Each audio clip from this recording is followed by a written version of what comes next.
Hey guys, hope you enjoy this interview from Emmaus Catholic State Worker your first and House. last name for the camera. Hope Vaughn. And so, how did you kind of get involved with the Catholic worker movement? Yeah, so I'm originally from Connecticut. I grew up in like a small suburb outside of Hartford, and I went to school in West Hartford, so kind of near Hartford. And my school had a program called, I think it was either Wednesdays in the City or Thursdays in the City, where we had like a mini bus and they would bus us to the Catholic Worker House. And as you probably have picked up on, every Catholic Worker House is very uniquely different. And so this Catholic Worker House is youth focused. So they had an after school tutoring program, and then they had a day program on Saturdays where they have like a half basketball court and then like a little playscape in the back. So there's lots of room, especially for a house in Hartford. You don't really have that much space. So I went to a Catholic high school, had to do a sophomore service project, and I chose to do it at the Catholic Worker House. Hmm. And then my love for the house just kind of stuck. I would go every Saturday, like with some friends or by myself. And that's still one of the first places I'll go to when I go home is I go check on people and go say hi. And it's kind of crazy how much people still remember me there. Like I'll walk in and they'll be like, "Oh my gosh, Hope." And I'm like, "You're like almost 10 years older now. Like I have no idea who you are. Like you were like a little kid when I saw you." Um, so yeah, I just like fell in love with the Catholic worker movement. And after college, I committed to 2 years of postgraduate service in the Jesuit Volunteer Corps in Santiago, Chile. And I left in December of 2019. So I was evacuated in March because of COVID. Hmm. So I went home, was kind of trying to figure out what I wanted to do. I had double majored in undergrad for social work and Spanish. Hmm. So I knew I wanted to get my master's in Spanish. Applied to a bunch of spots like really late on, and Loyola of Chicago was the only place that accepted me, rolling admissions. And yeah, I moved to Chicago on a whim during the pandemic. And I knew like I'm a textbook extrovert. I love socializing and hanging out with people. So I knew in the middle of the pandemic I didn't want to live by myself. Um, so I inquired at all three Catholic workers in Chicago, and yeah, ended up staying, choosing and discerning Emmaus House, which is here. I've been here for 5 years. Hmm. And what are some of the things that you guys kind of do in this house? Yeah, so when I got here, it was height of COVID and then also right after the murder of George Floyd. So those were two like really big focal points of history that our house had chosen to kind of support in whatever way we could. Um, so to start with COVID, the house started organizing and developing this group called West Side Mutual Aid, which is an organization that delivers groceries to the elderly and families on the west side of Chicago. And it stemmed out of COVID because, as we know, like families and the elderly were kind of like the two most vulnerable populations, especially when we're thinking about going to grocery stores. Um, so I remember like one of the first days I got here, they're like, "Yeah, we're going to this church up the street to go pack and deliver food." And I was like, "Okay, like let's do it." And Lydia was driving me, and she was like, "Oh yeah, we got to pick up the U-Haul on the way." And I was like, "A U-Haul? Like what are we doing?" I had no context. And yeah, it just stuck. It's a well-oiled machine. There's lots of mutual aid groups across the city. Right now, I was just there after being off for a while, almost like a year. I haven't really had time or space to organize with them, but I'm circling back in. I was just there on Saturday, and it's like this giant warehouse in Ukrainian village where throughout the week we do food rescue. So going to local grocery stores and chains and getting all the food that they would normally throw out because it's about to be expired or maybe it's too ugly to sell. Lots of produce, and we put that in the warehouse and we push it out the same day. So this is the food that we're giving, healthy, sustainable food to folks on the west side. We've been doing it for 5 years. So that's been a really cool organization to tap into.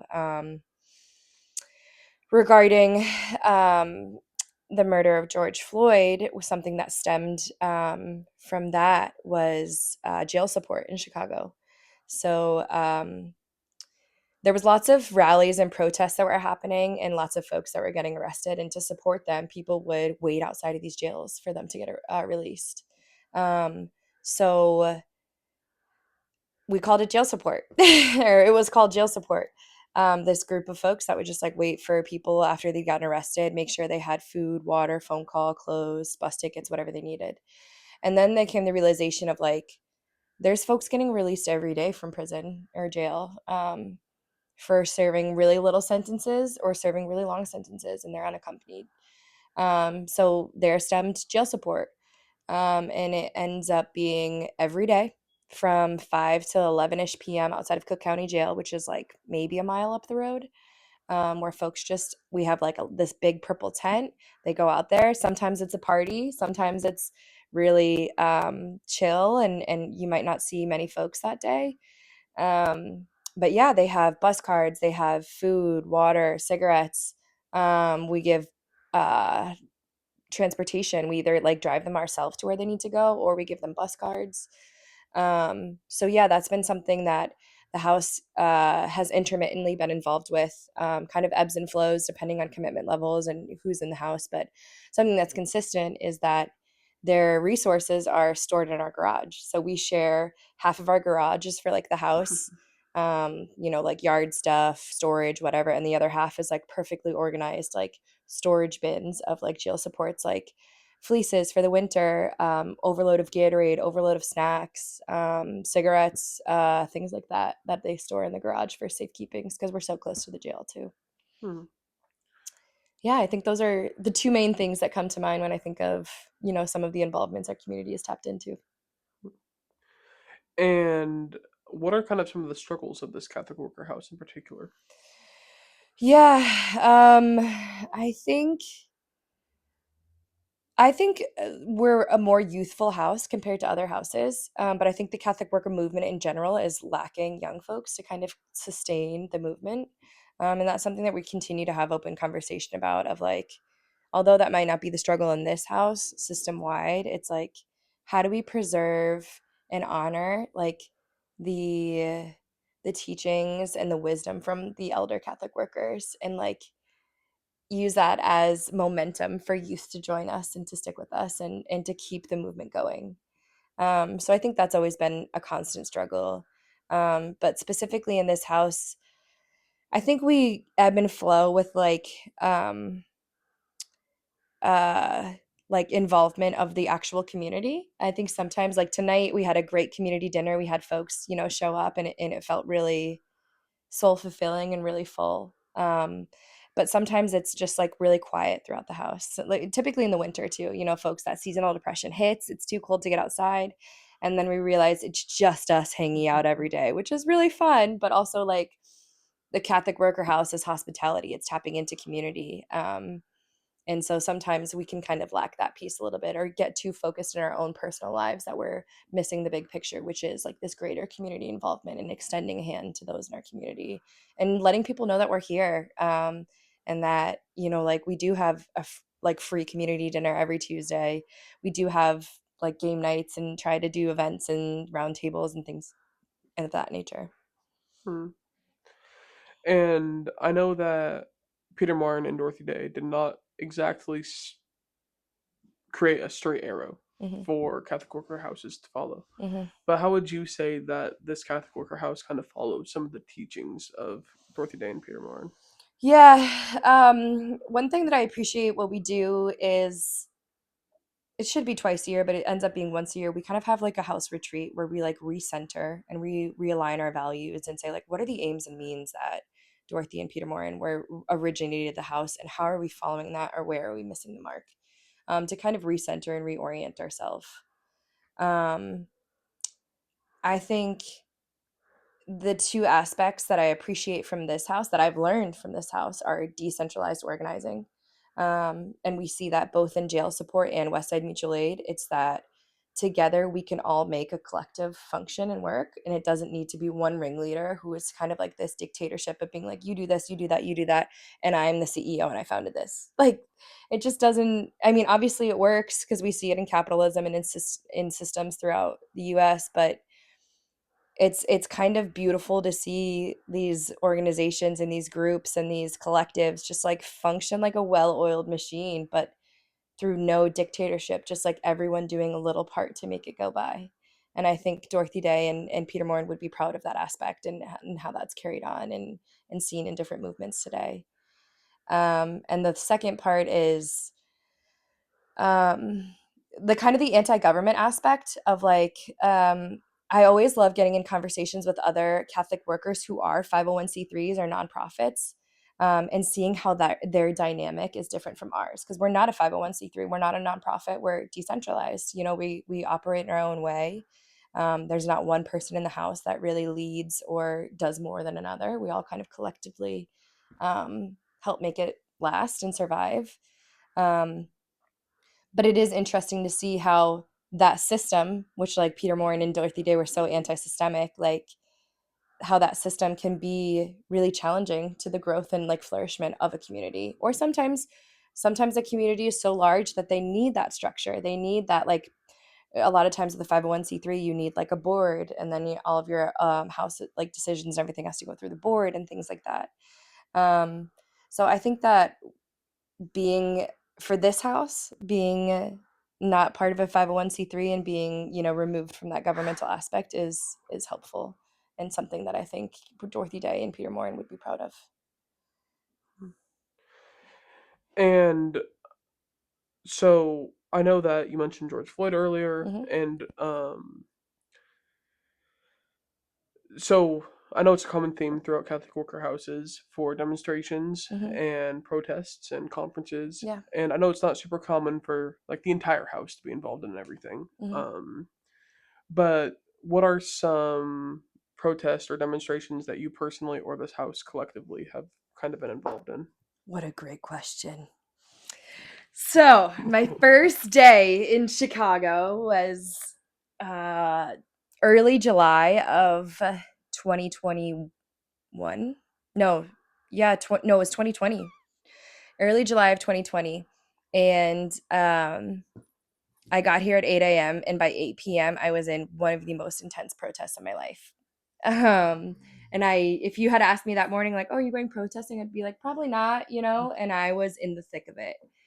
Um, that day, I was told we were going to a peaceful protest downtown, that was protesting the statue of Christopher Columbus that they had in Grant Park, and it was huge, the amount of people that turned out.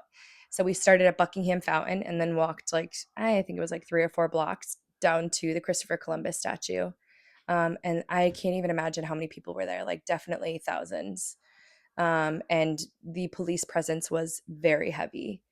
And we just kept marching, and like I know as like a white person of the privilege that I hold, and like I try and remind myself of like how much support I should be of other folks who are really in the front lines and really, maybe wanting to risk arrest, or maybe like very passionate about the cause. Like I want to do what I can to support them. And so in this instance, the closer we got to the Christopher Columbus statue, the more dangerous it got, because the police presence was like a brick wall. And they were armed with their batons, their pepper spray, their shields. I mean, they were throwing things, but we were also throwing things back. Like there was a group of folks, they were totally like all black masked. And they went in with like rocks and like water bottles and things and were throwing at them. And then like obviously that really stirs the pot with police. So then they're coming back at us. So I didn't have a bicycle there, but I was helping other people use a bicycle as like a fence to like brace us from the police. But then the police started using that against us and like throwing our bicycles at us, or bending them, breaking them, throwing them away, things like that. It got really, really ugly. We all got pepper sprayed. So at that time, it was kind of like damage control of like, I didn't get pepper sprayed in the face. I only got it like on my arms, which like it burns obviously, but there's people who got it in the face. So it was like finding milk or finding solutions that could alleviate those symptoms. So it was kind of just like crisis control, triaging needs as needed of like should I like protect people by using bikes or like using my arms as a human barrier, or like no, that person is like vomiting because they have so much like mace pepper spray in their system, like maybe I should go over there and support. So it was just a lot of figuring out where I could be most of service in that time. And it was a really powerful protest. I remember coming back and we were all sitting at the kitchen table there, like putting milk of magnesium like all over our skin and stuff, trying to get the burn out. And just like really processing of like, wow, that was like really intense. Like that was really intense. And there wasn't really a time to like stop and be like, wow, we're really in this. Um, so yeah, and that was definitely part of what an influential factor in my discernment of like, do I want to live in a house that is this active and protesting? Because I'm from a little suburb in Connecticut. I was never as radicalized before living in a Emmaus house, and it really has opened some doors and shared some perspectives that I think has really helped me learn and unlearn a lot of different things. Um, and so yeah, it was a very influential factor to for me deciding to move into a Emmaus house. Um, and then another protest we did was me and my former roommate Paul, who we met earlier, who lives up the street. We went to Duluth, Minnesota, and stayed at the Hildegard House because at the time we were protesting Line 3. Hmm. They were building the Line 3 pipeline on Native American territory. I think it was a little bit north of Duluth. And I think, if I'm not mistaken, it like went all the way to like North Carolina or something bizarre. Um, and at the time, there was like a lot of Native American women that were going missing, a lot of like property destruction, a lot of trespassing on Native American property. It was a really scary time. So we went up there and we were up there for I think a week. And a lot of it was just accompaniment, like staking out different areas to make sure that the construction workers wouldn't advance more than they said they would, of saying like, oh, we're only going to build on this property, but then, disobeying that and building on other property that they weren't allowed to build on. It was protecting the people of the land, making sure that there weren't any more people that were going missing. And then there was a protest of showing up to an active site that was under construction. And it was really cool to see our entrance in there because, I mean, we had to have been a caravan of cars that was at least like over a mile long. It was really like, just because the back roads of that part of Minnesota were so long that you could see in your rearview mirror, there's just like this caravan of all these cars. And then going there and supporting folks who are willing to get arrested for the cause. So they were chaining themselves to either the pipeline itself or to some of their construction um, like stuff to just to buy time to be able to strategize and see like what else can we do to disrupt the process or to stop the process altogether. And that was a really powerful and eye-opening experience, and yeah, one that I still hold close to this day. Hmm. And what are some of your favorite parts of this Catholic house? Oh, where do I begin? I love living here. Everyone's always like, when are you gonna move out? And I'm like, I've never really thought about it. um I mean, just the sense of community is so strong here. Like, folks who come here, like, typically stick around. Like, they want to tap into community, they want to help out. There's so much to get involved with, whether it's like helping in the garden, whether it's cooking a community dinner, jail support, West Side Mutual Aid. There's like no little or too much that you could do. And that's a common misunderstanding too, is that like I invite anyone and everyone to our community dinners. And I think people think that they need to come and sit down and participate in community. I'm like, no, if you need to come grab a plate and leave, like that's okay too. Like that's hospitality, and that's why we're here too. Like, if you work a long 12-hour shift and you just want food but you don't want to cook it, like we're here for you, no questions asked. So I just love how much of a safe space this is for myself and for other people. And it's a really fun environment. We do have game nights, we do have movie nights, we have like series that we watch together as a house. as you can see, we're very animal friendly here. We've got our 4 dogs, 5 chickens, 1.5 babies. Um, yeah, I just love, like, I don't know, I just feel like this house is contagious in the best way possible. Like, there's just so much going on and it's so active and it's just so fun. Um, and you would think, like, with a house like this, with like some workers living in here and periodic guests that cycle in and out, that there would be more conflict. And there is conflict, as all communities should have, because conflict can be healthy as well. Um, but I do think that even when there is conflict, we have like our conflict resolution covenant. We have our house meetings that we used to be really good at, and now we're the summertime is a hard time to rally people. Um, that we just like have space and like not judgment space to like be able to process and be like, hey, like, like you brushed me off the other day and you probably didn't think anything of it, but like it hurt my feelings. And I just want that to like acknowledge that and hear that and like feel that. And it's like, oh my gosh, I had no idea. So there's so much room for opportunity, for growth, for learning and unlearning new things. And how would you say that this Catholic worker house in particular kind of follows the path of Jesus and his teachings? Yeah.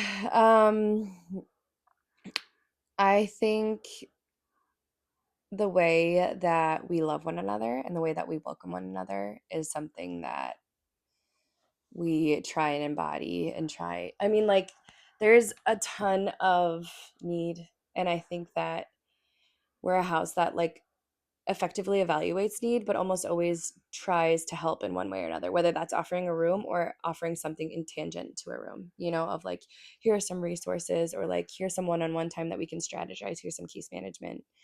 Um, I think we put our best foot forward to support and to help those, and to love those too. And I think that's another core value of Dorothy Day, not only of Dorothy Day, of Jesus too, is like, I think the one thing that we're missing in life is to be loved. And I think that a lot of times, like with the folks who cycle through the house or folks that come by, um, I just think that's just a common theme that I see, is just like, oh, this person just like is craving to be loved. And like, just in a way of like that community can meet, just in a friendship way, or a way that like interactions and like relationships of building like fruitful and meaningful interactions. And I think at the end of the day, it's like we all just want to be loved. um oh, I had another thought but I just forgot it. um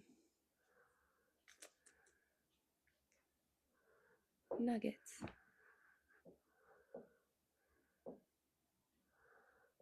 Oh, I often think of um the birth of Jesus, when like folks are knocking around, like, is there any room at the inn, is there any room at the inn? And I never want us to be like, are we really a house of hospitality, or if we're saying, there's no room at the inn? um and so I just think like embodying the love and care that Jesus would want us to have for one another is a way that we live that out here. Hmm. And this is the segment of the interview called Fun Questions. Okay. So there's kind of unserious fun questions. Okay. So like, what's your favorite food? Great question. Okay, in between two, my favorite food, I love a plantain. Either like a tostón, like a fried plantain, or like a maduro, like a sweet plantain. I Mm, love the plantain. Okay, really fun answer is cheese balls. I am a cheese ball queen. I don't know if you've I seen in our saw it. pantry. I Yes, did we see it. have 1 or 2, maybe even 3 tubs of cheese balls, because like I'll see them at Aldi, because I'm the grocery shopper for the house. I'll see them at Aldi and they don't always have them. So yeah, I'm like, oh, we got to get those. And then it's funny because everyone's like, that's so unhealthy. Like, we don't have cheese, like we shouldn't have cheese balls in the house. They always get eaten. I'm like, oh, it's so unhealthy, but someone's eating them. Good question. And what's your favorite thing to kind of? What's your favorite vegetable in the garden? Ooh, that's a good one. This is a unique answer. It is the peppers, like they're red chili Hmm. peppers, because Beth, one of our roommates here, she makes a chili jelly every year, Hmm. and I love it. Then I'll make her make me biscuits, which she can do in like I think 20 minutes flat now. Like she's got it down. But a nice biscuit with this chili jelly is just ugh, unbelievable. When I first moved here, though, it probably would have been tomatoes because we had like the world's largest surplus of tomatoes and like we didn't even know what to do with them all. So someone would make salsa every single day because you can Mhm. really use a lot of tomatoes with salsa. And so we had so much salsa in the house. It was so good, like fresh organic salsa that you have in your house. Like, that was grown from your garden. So good. And what's your favorite thing to pick from the garden? Oh, this is a good one. The mint. The mint. Mm. Another good salad or dish that is a staple here in our house is a watermelon feta mint salad. So I love going to pick the mint, and then I also love chopping the mint because you can roll it up and then like chop it really smoothly into little slices. Yep, you know. Kind of back into the main interview. Yeah. So if you kind of had one message to give the world, what would that be? Whoa. One message to give the world. I think it goes back to just like one of I work at a Christian clinic up the street, and our message is showing and sharing the love of Jesus. Um, and it's funny because sometimes I think it's the cheesiest thing ever, and then sometimes I'm like, this is just all we need in life. It's just to show and share the love of Jesus. Kind of on the subject of love, what I was sharing before. But I do think that like at the end of the day, it's just about loving ourselves, loving God, and loving others. And I think that would be my message to the world. Hmm. And is there anything else that you would like to add about this Catholic Worker House in particular? Hmm.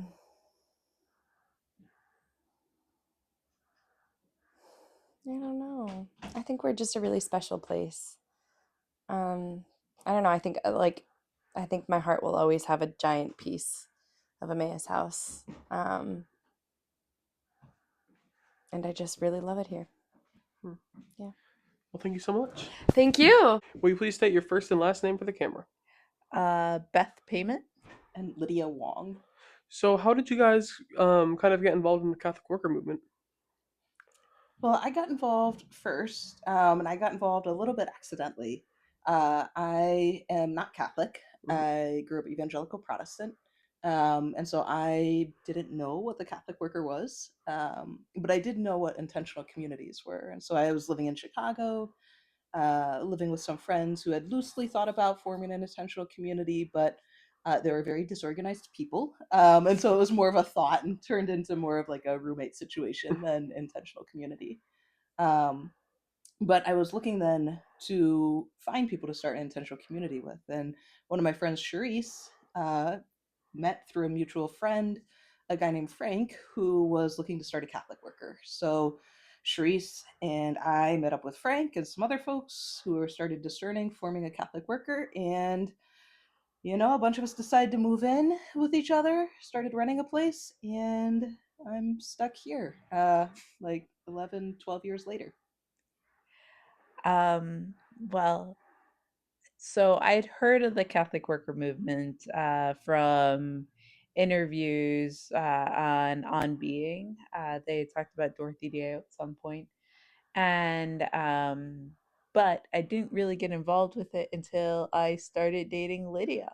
And she basically said if I wanted to date her, that I would have to be okay with moving into a Catholic worker. And the rest is history. And what are kind of some of the things that you do at this Catholic Worker House? Well, here at Emmaus, we've done a lot of different things over the period of time. We've housed folks being released from immigration detention. We've housed young activists. We've, you know, done hospitality for people who are more traditionally homeless. We've always been involved with different activism and organizing around Chicago.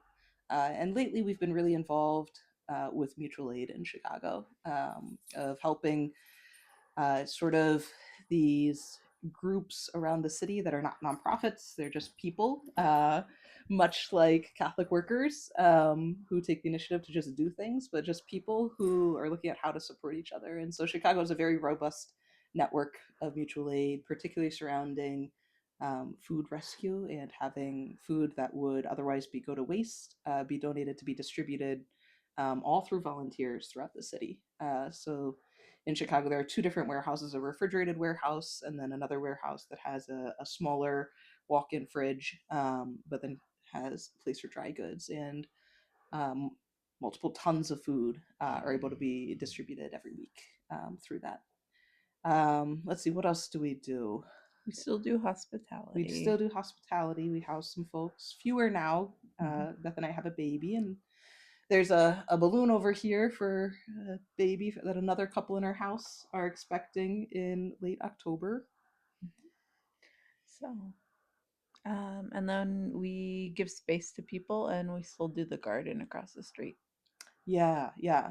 So we found that one of the ways we can sort of expand what we do, without necessarily doing it ourselves or burning ourselves out, is helping be a support uh, to other people doing good work. So our garage is sort of the home base for Chicago Community Jail Support, which is another mutual aid group that helps support people being released from Cook County Jail. So when people are released, they're released at all times of day or night. There's a different org that tracks when people are released, and many people are released after midnight. So actually, currently, the majority of people, I believe, are released after midnight. And people are released without their personal belongings, no ability to call anyone, many times no bus card, and they're released with whatever clothing they were locked up with. So oftentimes inappropriate clothing for the weather. So there's volunteers who every night sit outside and offer people rides home, or help sometimes pay for taxis or bus cards, or charge people's phones, or offer a cigarette. So all of their supplies are stored in our garage, and their van is on the street. Um, yeah, and so it's great to be a part of without needing to sit out at the jail every single night, but helping expand who we can connect and support. And what are kind of some of the struggles of this Catholic Worker House in particular? The people. Yeah. The dogs. We seem to have been collecting dogs off the street lately, it seems like. And so there's now 4 dogs in our house right now. I say that kind of as a joke, like the people and it's the dogs. But I think there's a truth to that. Like the people are what make Catholic workers special, and it often can be the struggle. We all get along great here at the moment, and still, there's always the interpersonal things of why are there dishes in the sink in the morning? How come somebody didn't put away that thing that's been sitting in the hallway for 2 months? That sort of thing, I think, is the struggle. Mhm. And so you mentioned earlier that you guys have been involved in some activism. I know it's not super common for entire Catholic worker houses to be going to activism things, whether it be protests or conferences altogether. But what are some of the things that you guys have done in the past? How Lydia decided she could marry me is we were involved in the George Floyd protests, and we're doing some jail support out in front of that. That's also how we got involved with jail support.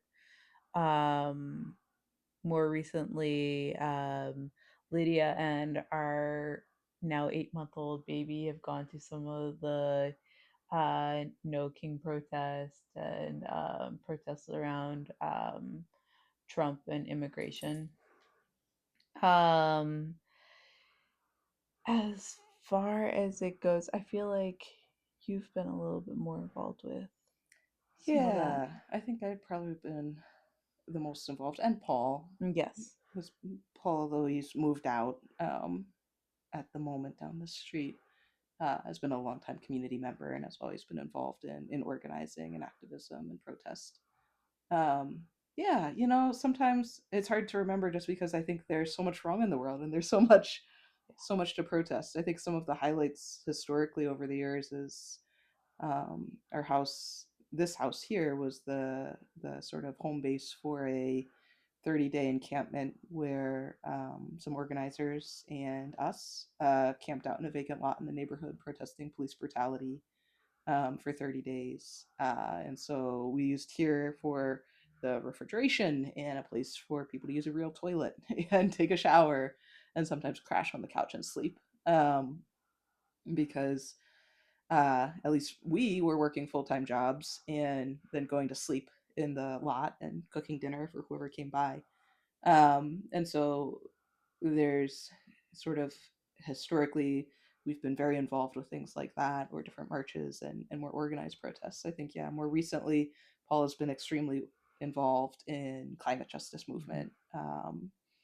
He had done a hunger strike uh, at the Capitol. He had done some protests over lots of protests following Biden around. He's done. We've all done some protests against pipelines, um, and so there's a lot to protest. But I think there's also a piece, and there's been some groups in Chicago that have explored this, but it's more difficult to get started. But looking at activism not just being protest but also being the idea of like creation, and I think that's something special about the Catholic worker, of the idea of building something new in the shell of the old, where it's not just about what we're against but it's also about what we're building. And so I think like us living here is also like a form of protest. Our relationship is a form of protest. The fact that we have people from different nationalities and backgrounds and languages living here all together is a form of protest. Like the fact that we're not all trying to get ahead in life, even though we could, if we wanted to, like pursue a capitalistic dream. Um, but the fact that we're saying no, there's a different way to live that is actually more fulfilling, is also like in itself a form of protest. Mm. And I know that Dorothy Day and Peter Martin didn't exactly send a straight arrow on how to run a Catholic worker house or farm. How would you say that your house in particular kind of follows the path of Dorothy Day and Peter Martin? What are some of the teachings?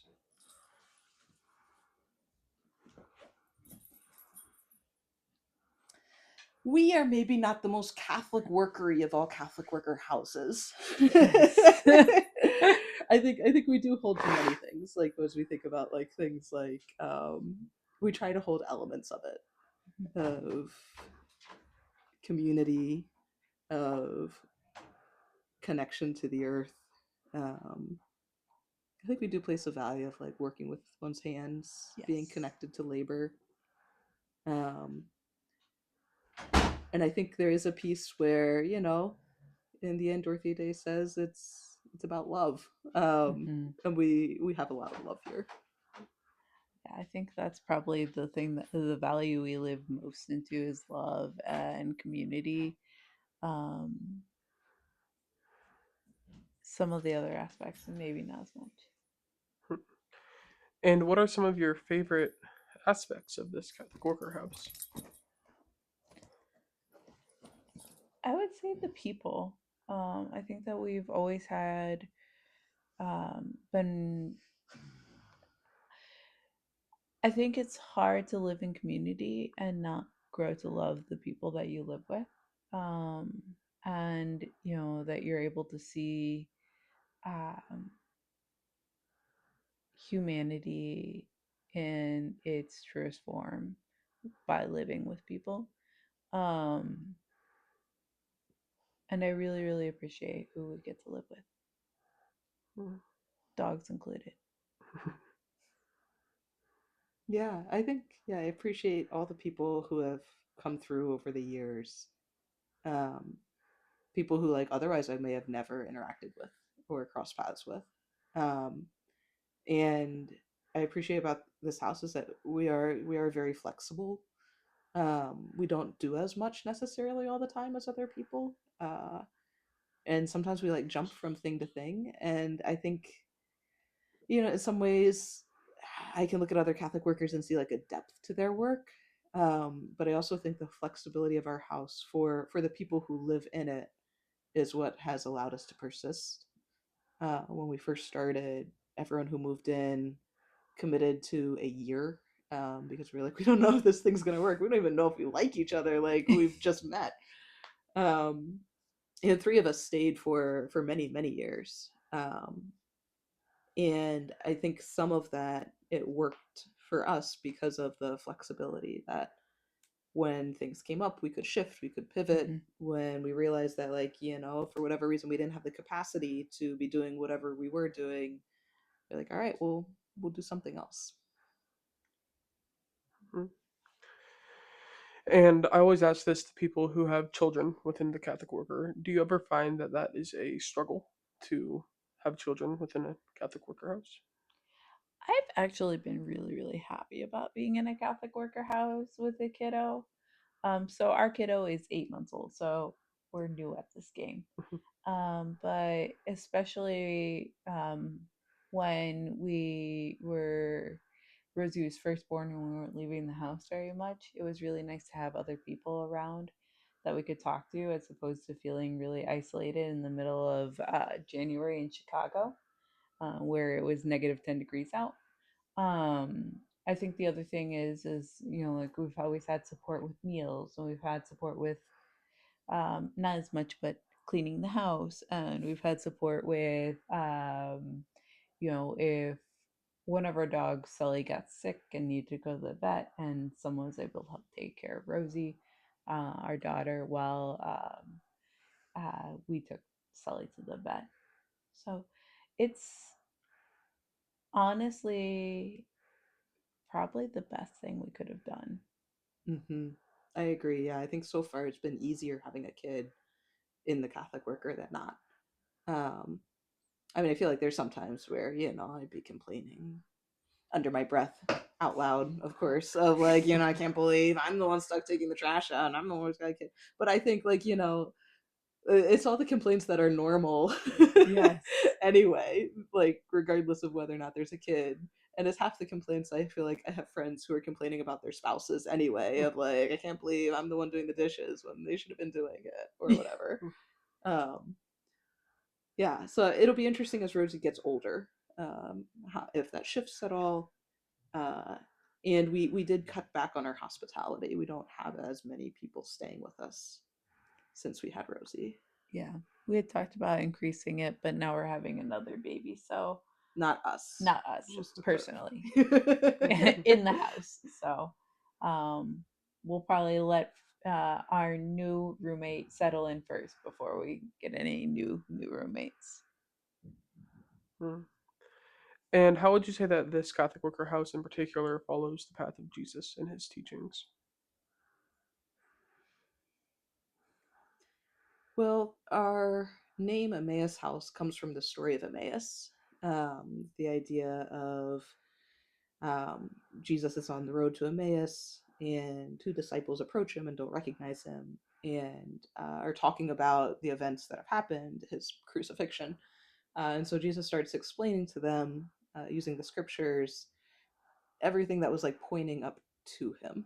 And so they get to Emmaus, and the disciples tell Jesus, like, no, you can't go on. You need to stay with us and eat. And so Jesus eats with them, and he breaks bread, and they recognize him then as Jesus. It says, Scripture says, through the breaking of bread, and like their eyes were opened. And so when we started Emmaus House, we took a lot of inspiration from that story, with the idea of like walking with people, of um, seeing Christ in the breaking of bread, and uh, burning hearts. It says like when their eyes were opened, the disciples then said, like, kind of like, we knew it all along.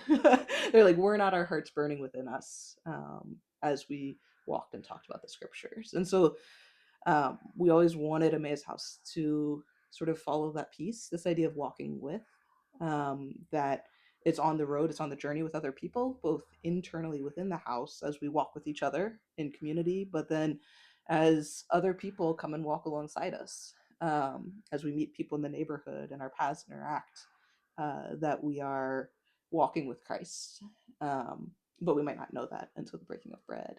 And so one thing we've done consistently, and I don't think we've ever stopped, is having like a weekly community dinner, where it's mandatory for everybody in the house to attend, and then friends, neighbors, whoever wants to come can come. It's been varied over the years of who shows, but again, with that idea that it's in the breaking of the bread, that we can encounter Christ, that we can see each other, and then with the burning hearts, that we are also like responsible for each other's spirituality and spiritual growth. And so oftentimes when we have our house meetings and we do check-ins, um, we traditionally have had a check-in on how people feel spiritually. At different points in time, we've done a better job of having daily prayer, daily devotionals, and we have struggled with that lately because currently work, school schedules just aren't matching up for the majority of people in the house. But it lines up nicely with the Catholic worker values and clarification of thought, that we are trying to also continually grow spiritually and continually clarify our thoughts around, like, what does it mean to follow scriptures, or what does it mean to um, live in such a way that's appropriate to the moment. Hmm. And this is the segment of the interview called Fun Questions, where it's just unserious, fun little questions. So, like, what's your favorite food? Watermelon. Probably peach custard. What's your favorite thing to grow in the garden? We could do a better job of growing things right now. This year we didn't grow a lot of things. Go for it. The massive beets. Oh, we did have huge beets this year. Like I 5 like. pounds. There's been sometimes we've had really big Chinese eggplant, Oh yeah, that's really and good. I like those. What's your favorite thing to pick from the garden? The giant beets. I always like when there's like a huge harvest of tomatoes and they're all different colors. Oh, that is They look fun. fun. And what is your favorite food to cook? Mm. It's a hard question. Or That's bake? a really hard I think question. we like food too much. There's too many options. Yeah. Because also I have foods I like to eat that I don't like to cook. Hmm. I do love some fried chicken. I don't like frying chicken. Yes, but you do make a mean I fried do make good chicken. fried chicken. And fried tofu.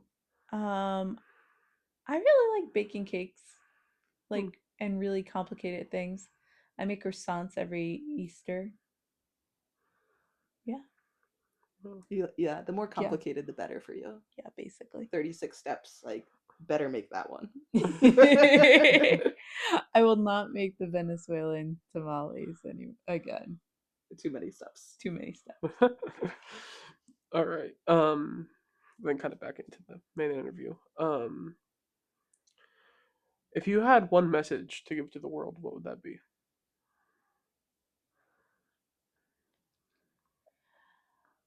I think we're right now in a huge state of division, and I think that what's I don't agree with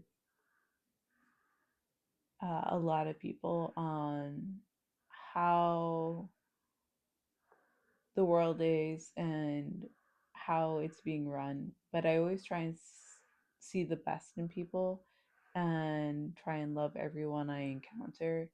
And I think with the amount of venomance toward people that don't think like you or don't vote like you, I think it's a really important thing to, even if you don't agree with them, you can still love them. Like an idea of like love your enemies. I think it's even beyond that. I think it's just love the person in front of you. Like, love your neighbor? Mm-hmm. Hmm. Because Yeah, they're not your enemies if you love them. sure. Yeah, I think my message would be that people don't have to live um, or do the same things that everyone else is Oh. doing. That there's other possibilities um, that are out there, like different life paths that can include community or not, but doesn't have to be the pursuit of career, of money, of the dream that we're all kind of brought up saying is the only way to go. Mhm. And Beth has exited to go take care of a crying baby. Which is unfortunate because this is the final question. Oh no, Do you? is she returning? Oh, okay. Beth, return for the final question. Oh, okay. If you had anything else you would like to add about this house, do you have anything else you'd like to add?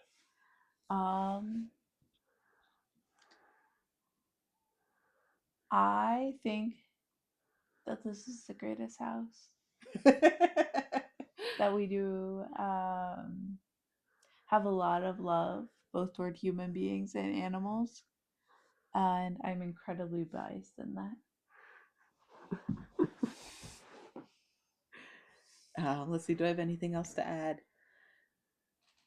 I don't know. Yeah. I'm a fan of this house. I'm a fan of all of our folks in it. I suppose, people are always welcome to come and visit. They can shoot us an email. Email's on the Catholic Worker directory. They can come stop by, although they need to probably be okay with dogs. Yes. All right. Well, thank you guys so much. Thank you. Hey guys, thank you so much for watching this interview from Emmaus Catholic Worker House. If you did, make sure to hit that like button.